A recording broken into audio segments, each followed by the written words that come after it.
Hey everyone, Luna here, and today I'm going to partake in a tag. Now, a YouTuber that I watch, Magickal Mina, whose channel I'll have linked below, has started a tag called My Testimony of Magic. And the reason she started this tag is a reason that I've actually noticed when she mentioned it, is that this actually all started because one of our community converted to Christianity and decided to share her testimony of why she chose or how she feels in the path that she's in now. So one thing that Mina noticed is that we don't do that in our community, and maybe we should. I know none of us are trying to convert. This is a very personal journey. But even though we like to teach and to share, we rarely share how we came to this path and what it means to us. And there'd be more sense of community, more sense of family if maybe we shared a little bit of a little deeper sense in the meaning of what magic is to us and how we got there. So I decided to partake and tell you my story of how I became a witch and what it means to me now. I don't remember most of my childhood. Everything before the age of 8 is a complete blur. I have bits and pieces that are really meaningless. I mean, I think the only thing that I remember is first grade, because I had a really mean teacher who made fun of me and harassed me because I was still having difficulty learning English and reading. Because I could read perfectly in Spanish. I had no problem in that, but I had difficulty reading in English because, well, English and Spanish aren't exactly the same language. And she gave me a lot of shit, so that's the only thing I remember before the age of 8. Now, at the age of 8, as many of you know, I have schizophrenia. At the age of 8 is when I actually started hallucinating. I saw people made of light and people made of shadow and bits and bobbles here and there. And when I told my mother about it, my mother, who is a very devout Christian, told me that I was seeing angels and demons. So since I was 8 and didn't know any better and didn't understand what was happening, I took her word for it and just left it at that. The hallucinations were very benign. They didn't cause me much grief. I had a lot of imaginary friends, for lack of a better term, because of it, but I was still a really regular, normal child. The same year, I was sexually assaulted by a teenage boy.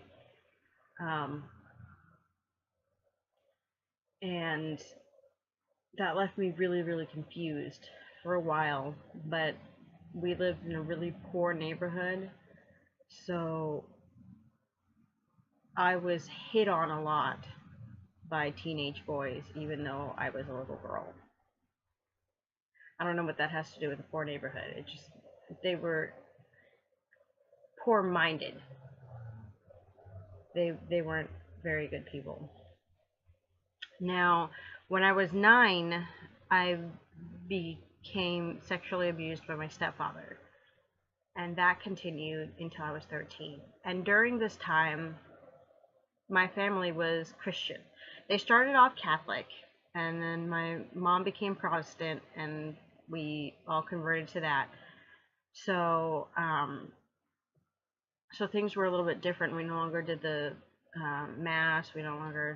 I don't remember it at all. I've always remembered us being Protestant, Baptist, Methodist, whatever. I couldn't tell the difference, but we were always Christian. My sister continued to be Catholic, and when she became pregnant, and married, she left and continued to be Catholic on her own. And I was a surprise baby, so my sister is 12 years older than me, and by the time I was 8, my sister was already like 21 and married and with a child. My brother is 7 years older than me. And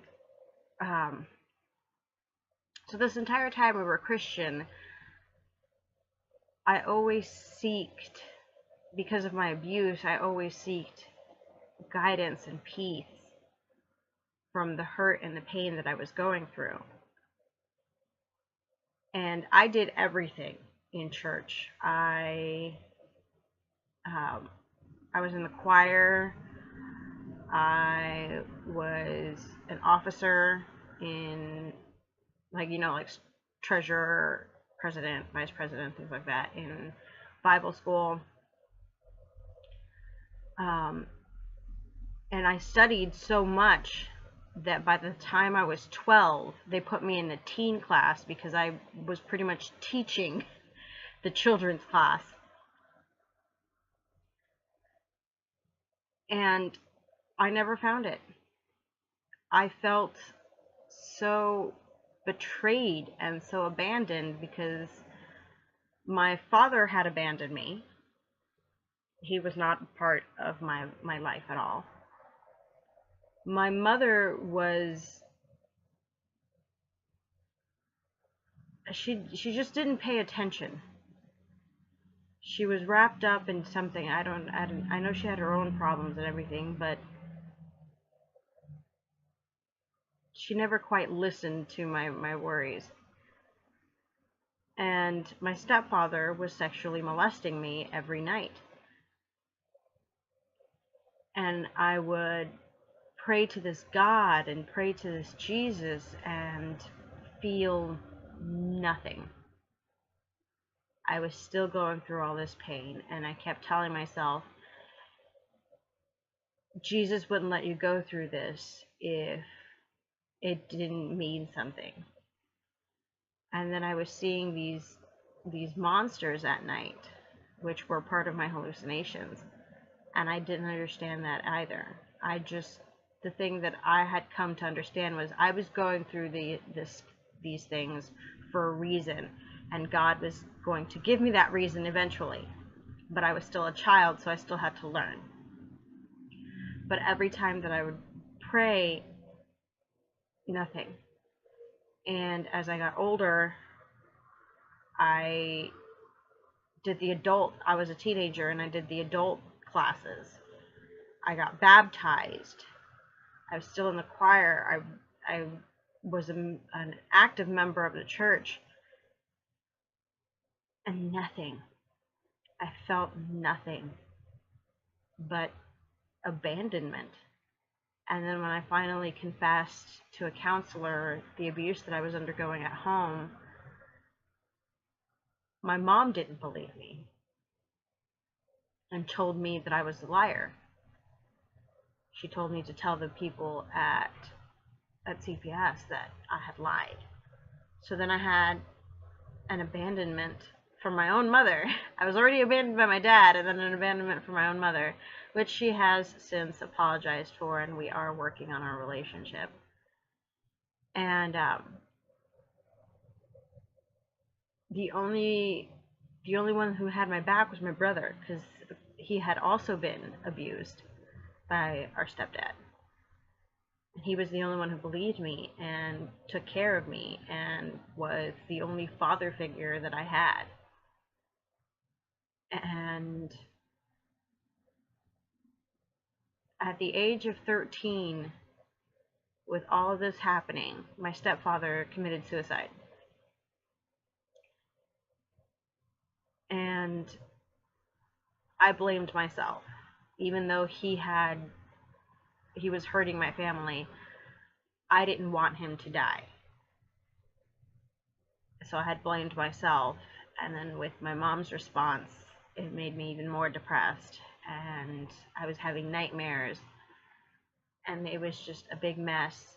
And I went into the medicine cabinet and tried to commit suicide, And in the middle of taking all of the medication that I could find, something inside me said, "You're not done yet."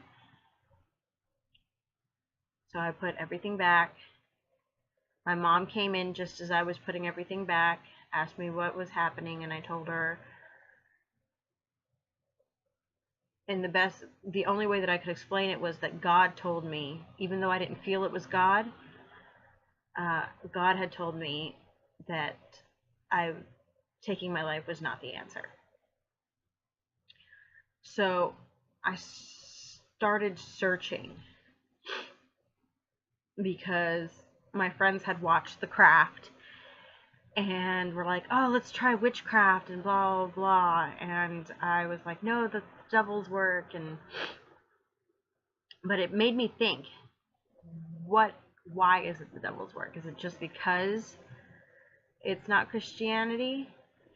And I started looking into Buddhism and Hinduism and other Abrahamic faiths. And then I came across Wicca. And the first book that I came across actually was Teen Witch by Silver Ravenwolf. And my mom found it in my stuff, and she's like, "What is this? And why is it in here?" And big fuss about it. And I told her, "I'm just reading it. I just want to understand it." And she knew that I was a bit nerdy and liked to research other religions. So she kind of calmed down and was like, "Okay, but I want it out of my house by the end of the week." And when I read it, while some of it didn't resonate within me, something inside me woke up and it clicked. So by the time I turned 14, I was like, this is the way I need to go. At 14, I did a dedication, and I started studying further into witchcraft. Mostly Wicca, because that was what was readily available at the bookstores. And I just took what resonated close to me, and for once in my life, I felt peace. I felt the love of a mother. I felt the love of a father. And I could pray to a mother goddess and a father god and not feel like I was being judged. I had a more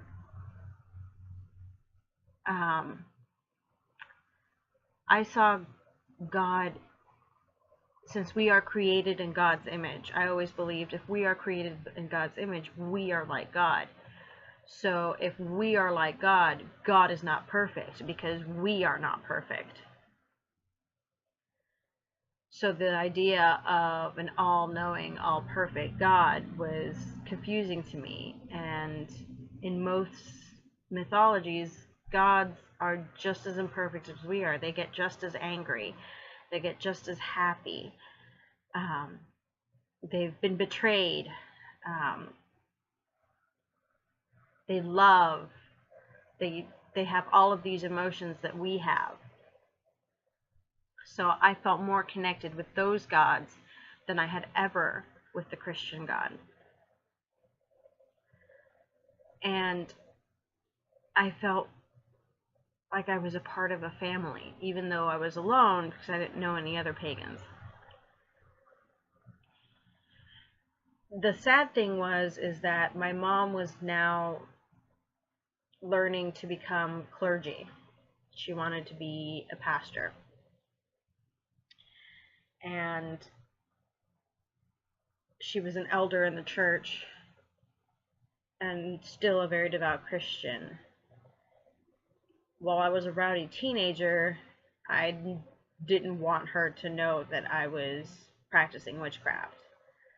So I had to hide it from her, and I hid it from her. I know she had an inkling, and I know my brother knew, but didn't say anything. But I hid it from her until I was about 17, 18. and I was going to be out of the house anyway.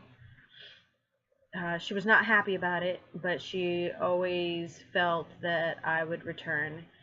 And I didn't have anything against Christianity. Um, Everyone that I ever met had always been kind to me and were close family friends and things like that. So I didn't have a bad experience in Christianity. I just had never felt a connection with Christianity. And when I was, even though when I was like 18, 19 years old, I was still helping out in the church. And I even went to the church and studied with them and everything because I just wanted to learn. I think my mom misunderstood that as I was converting back to Christianity, but I went right back to my devil worshiping, my devil work, as my family calls it.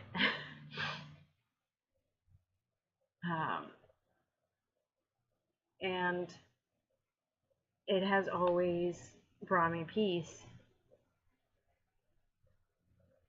When I was in the hospital last month, and while I was in the hospital, there is a chaplain that would come to visit. She came every Monday and Wednesday, and there was a spirituality group. And since it was a non-denominational hospital, she was a non-denominational chaplain. She herself was a Protestant Christian, Presbyterian, I believe. And however, she believed that that religion and spirituality was a personal journey and a personal relationship with deity. So she respected all other religions. And my symptoms can get really scary.